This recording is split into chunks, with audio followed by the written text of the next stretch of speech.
Les Français votent de moins en moins, ils ont de moins en moins confiance dans leurs dirigeants, dans les journalistes et dans les experts. Alors le divorce est-il prononcé entre le peuple et les élites? On a un problème entre l'élite et le peuple, c'est la désinformation? En grande partie, oui. Enfin, il y a une crise, il y a une coupure, évidemment. Il y a une crise. Quand je dis que tout ne va pas mal, je ne dis pas que tout... C'est les Français, au fond. Bon, le problème, c'est nous, oui. De toute façon, on est dans une démocratie, donc les gens choisissent. Pour vous, le problème, c'est quoi? C'est la passivité? C'est l'aphonie, l'aphasie des élites qui ne portent plus de projet commun. On a une crise aujourd'hui de la démocratie représentative, on a une crise de la République, du vivre ensemble, et on a une crise de l'idéal européen. Paulin Ismar, vous êtes historien, vous enseignez à la Sorbonne. Dans votre nouvel essai « La démocratie contre les experts », vous expliquez que dans la démocratie athénienne, les experts étaient des esclaves. À ce titre, ils étaient la propriété de la collectivité et c'était les citoyens qui détenaient le pouvoir politique. Le problème, c'est que dans notre démocratie, c'est l'inverse. Oui, c'est l'inverse. Je pense qu'un des gros problèmes, c'est le statut politique de cette figure de l'expert aujourd'hui. Et ce que j'ai voulu montrer, c'est que dans la première démocratie de l'histoire, qui a quand même duré environ 400 ans, cette démocratie s'est construite précisément contre la figure de l'expert gouvernant. Et en même temps, avec une conception très haute de ce que pouvait être un savoir public, un savoir collectif, construit ensemble par les citoyens. Voilà. Aujourd'hui, les experts ont confisqué le pouvoir d'espérer. Oui. Pour vous, le problème, c'est la justice?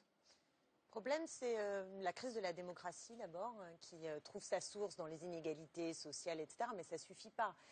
Cette crise de la démocratie, elle est d'abord liée à un système institutionnel totalement à bout de souffle. La Ve République, qui est une monarchie présidentielle, ne marche plus. Mais la démocratie, ce n'est pas simplement ce système qu'il faudrait changer en nous projetant dans une nouvelle République. C'est d'un nouveau souffle.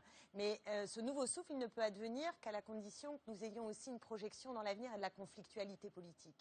Or, il n'y a pas de démocratie s'il n'y a pas des visions de l'avenir, des projections de la société qui s'opposent. Et là, il se trouve que d'alternance en alternance, depuis un paquet d'années, on a les mêmes politiques.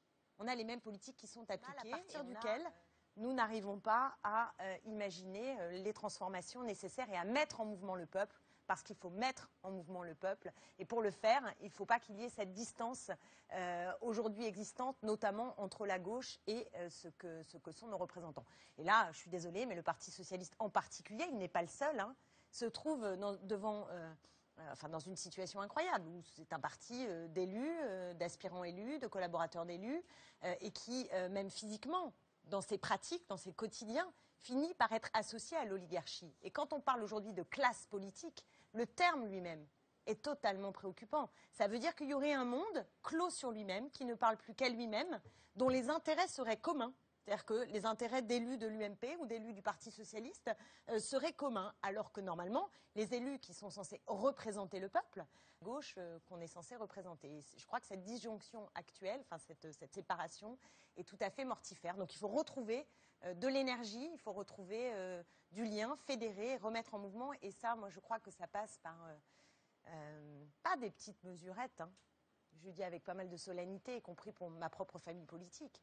S'il n'y a pas un sursaut et du neuf profondément dans les formes politiques, dans le projet politique, des ruptures, alors, effectivement, le désarroi peut être très très profond et malheureusement, M. Knock risque d'avoir raison et ce sera une abstention plus massive.